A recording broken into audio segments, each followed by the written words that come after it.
Last topic sir. Maha Kumbh Mela 144 ఏళ్లకు ఒకసారి వస్తుంది. చాలా పవిత్రమైన గంగా స్నానాన్ని ఆచరించడానికి దేశంలో కోట్లాది మంది మహాకుంభమేళకు వెళుతున్న పరిస్థితి సార్. రేపు మౌని అమావాస్య 29. సో ఒక రాష్ట్ర జనాభాకు మించి ఆంధ్ర తెలంగాణ జనాభాకు మించిన భక్తులు అక్కడికి వస్తారు అనేది ఒక అంచనా. అంటే దాదాపు 10 కోట్ల మంది భక్తులు వస్తారు అని చెప్పేసి. సో ఖర్గే ఒక కామెంట్ చేశారు సార్. గంగా నదిలో భారతీయ జనతా పార్టీ నాయకులు ఏదో ఒక ఫోటోషూట్ లాగా లేకపోతే ఒక ఈవెంట్ లాగా అక్కడ స్నానాలు చేసేస్తూ ఉన్నారు. కానీ గంగలో మునకతో పేదరికం నశిస్తుందా అంటూ కామెంట్ చేశారు. ఆ కమెంట్తో పాటు అంటే వివాదం వస్తుందని అంటే దాన్ని కవర్ చేసుకునే ప్రయత్నం చేశారు సార్. ఎవరి మత విశ్వాసాలని కించపరచడం నా అభిమతం కాదు అని చెప్పేసి. సో ఖర్గే కమెంట్ మీద మీ అనాలిసిస్. అనవసరమైన కంపారిజన్ కదా. మీకు ప్రజల విశ్వాసాలు పేదరికము ఇవన్నీ పబ్లిక్ పాలసీకి సంబంధించినవి. రెండింటిని ముడిపెట్టాల్సిన అవసరం లేదు కదా. నీకు నమ్మకం ఉండొచ్చు ఉండకపోవచ్చు, కానీ ఎవరి విశ్వాసం వాళ్ళది కదా. సో అందువల్ల ఇవాళ ఒక పరీక్షకు రాసే ముందు వెళ్ళి దేవునికి దండం పెట్టుకుంటారు. దేవునికి దండం పెడితే ఎగ్జామ్లో మార్కులు వస్తాయా? రాకపోవచ్చు. కానీ దేవునికి దండం పెడితే ఆ విశ్వాసం కదా. సో కాన్ఫిడెన్స్ కదా. దేవుడిని నమ్మని వాళ్ళు కూడా రేపు ఇంకో దాని నమ్మకం ఉంటుంది. సింబాలిజం అది. సో ఇప్పుడు బర్త్డే నా బర్త్డే కాదు, మా మ్యారేజ్ డే రోజు మా నాన్న ఫోటో ముందు నిలబడి చేతులు జోడించి నాన్నకు దండం పెడతాం. మా నాన్న ఉన్నాడా అక్కడ? అదొక సింబాలిజం.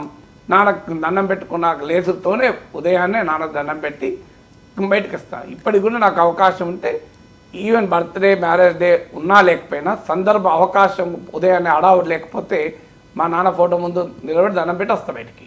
అదొక నమ్మకం, అదొక సింబాలిజం. ఈవెన్ టుడే ఇప్పుడు 360 రోజుల్లో కనీసం మా నాన్న ఫోటోకు మనసులోనే దండం పెట్టుకునేది దాదాపు ప్రతిరోజు నేనేం చెప్పను, కానీ 200-250 ప్రతిరోజు. అదే నా డ్యూటీ, ఫార్మాలిటీ కాదు కదా. బట్ నాకు అవకాశం ఉంటే మనసులోనైనా నాన్న ఫోటో దండం పెట్టుకొని వస్తాము. ఎందుకో అదొక సింబాలిజం, నేరం కాదు కదా. నాన్న ఫోటో దండం పెడితే నువ్వు విశ్లేషణ చేస్తావా అని ఎవరైనా అడుగుతుంది, నేను చెప్పాలి. అదొక స్ఫూర్తి, అదొక ఇన్స్పిరేషను, మీకు అదొక కాన్ఫిడెన్స్ ఇస్తుంది. నా జీవితంలో నేను ఇవాళ ఈ స్థాయిలో ఉన్నాను అంటే మా నాన్నల కృషి వల్ల ఉన్నాను, మా నాన్న ఆశీస్సుల వల్ల ఉన్నాను, మా నాన్న మార్గదర్శకత్వంలో ఉన్నాను అనే ఒక అభిప్రాయం, ఆ రెస్పెక్ట్ ఉంటుంది కదా. ఆ రెస్పెక్ట్ ఎవరి విశ్వాసం వాళ్ళది కనుక మనం ఎప్పుడు కూడా విశ్వాసాలని ప్రశ్నించకూడదు. అది మూడో విశ్వాసం అయితే ప్రశ్నించాలి. నిజంగానే మహాకుంభలో స్నానం చేసి ఇక్కడికి వచ్చి ఆటోమేటిక్గా నాకు లాభం అయితే నమ్మితే కష్టం. లేదు ఎవరైనా హార్ట్ ప్రాబ్లం ఉంటుంది, హాస్పిటల్ పోకుండా వెళ్ళి ప్రయాగరాజ్ వెళ్ళి నేను కుంభమేళలో స్నానం చేస్తా నా హార్ట్ ప్రాబ్లం పోతుంది అని నమ్మితే తప్పు. నీకు భగవంతుడు కూడా ఏం చెప్తాడు? నీ కృషి ఉండాలి, భగవంతుని ఆశీస్సులు ఉండాలని చెప్తాడు. అందువల్ల ఆ కంపారిజన్ ఇది రాంగ్ కంపారిజన్. అందులో భారతీయ జనతా పార్టీ ఏ మాటనైనా అద్భుతంగా స్పిన్ చేసి కాంగ్రెస్ పార్టీని యాంటీ హిందూగా చూపెట్టగలిగే సామర్థ్యం ఉన్నది తెలిసి కూడా అది కాన్షియస్గా లేడా అంటే ఖర్గే అంటున్నాడు, ఇది నేను ఎవరి విశ్వాసాలు చెప్పిన అనే కంపారిజన్ చేయాల్సిన అవసరం లేదు కదా. గంగానదిలో స్నానం చేస్తే కలిగేది కలుగుతుంది, పేదరిక నిర్మూలన అది వేరే ప్రాసెస్ కదా. ఆ ప్రాసెస్ ఈ ప్రాసెస్ కలపాల్సిన అవసరం లేదు. సో ఇది మొదటిది. రెండవది, వాస్తవంగా ఖర్గే టార్గెట్ చేసింది మహాకుంభను కాదు, టార్గెట్ చేసింది హిందువుల మత విశ్వాసాన్ని కాదు. ఆయన టార్గెట్ చేసింది బీజేపీ నాయకుల విశ్వాసాన్ని, బీజేపీ నాయకుల విశ్వాసాన్ని కూడా కాదు, బీజేపీ నాయకుల వ్యవహార సరళి.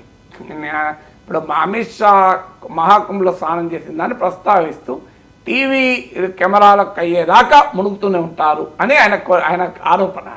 ఆ ఆరోపణ చెప్పే క్రమంలో ప్రజలందరూ విశ్వాసాల మీద అటాక్ చేసే మీనింగ్ వచ్చేలా మాట్లాడాడు. అలా మాట్లాడాల్సిన అవసరం లేదు కదా. రాజకీయంగా చెప్పేది ఏంటంటే దీన్ని ఒక రాజకీయపరమైన ఈవెంట్గా ప్రొజెక్ట్ చేస్తున్నారు. నిజమే కదా. మహాకుంభలో వెళ్ళి హిందూ రాష్ట్రం కావాలని నినాదాలు కూడా వినబడుతున్నాయి. మహారాష్ట్రలో మహాకుంభలో రాజకీయాలు, పబ్లిసిటీ, ప్రచారము, ఈ వ్యవహారం అంతా నడుస్తున్నది. అది తప్పు మహాకుంభది కాదు, తప్పు వ్యక్తులది. ఇప్పుడు దేవునికి వెళ్ళి నువ్వు దండం పెడతావు, దేవునికి వెళ్ళి దండం పెట్టే వాళ్ళు అనేక మంది ఉంటారు. ఏది ఆశించకుండా భగవంతుడా నన్ను నీలో ఐక్యం చేసుకొని దండం పెట్టేవాళ్ళు ఉంటారు. భగవంతుడా నేను వ్యాపారం చేస్తున్నా, అడవులకు సంపాదన రావాలి నాకు అని దండం పెట్టుకుంటారు.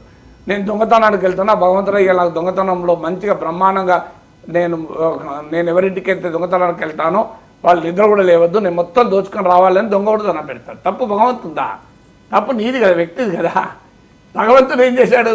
భగవంతుడు తప్పే లేదల్లా, నీ తప్పది. ఒక్కొక్కరు ఒక్కొక్క కారణం. అందువల్ల ఎవరైనా ఆధ్యాత్మిక కార్యక్రమాన్ని తమ వ్యక్తిగత పబ్లిసిటీకి వాడుకుంటే ఆధ్యాత్మిక తప్పు కాదు, ఆ వ్యక్తి తప్పు. వ్యక్తిని టార్గెట్ చేసే క్రమంలో జాగ్రత్త పడాల్సిన అవసరం ఉంటుంది. నువ్వు బీజేపీని టార్గెట్ చేసుకో, కానీ కోట్లాది ప్రజల విశ్వాసాన్ని టార్గెట్ చేయాల్సిన అవసరం లేదు కదా. వాస్తవంగా ఖర్గే టార్గెట్ చేయదలుచుకున్నది కూడా బీజేపీని, కానీ అది ఆ ప్రజెంటేషను డెఫినెట్గా ఒక బీజేపీకి ఆయుధం మాత్రం ఇచ్చింది. ఆయుధం బీజేపీ తీసుకుంటుందని కూడా తెలుసు ఎందుకు పడాలి ట్రాప్లో.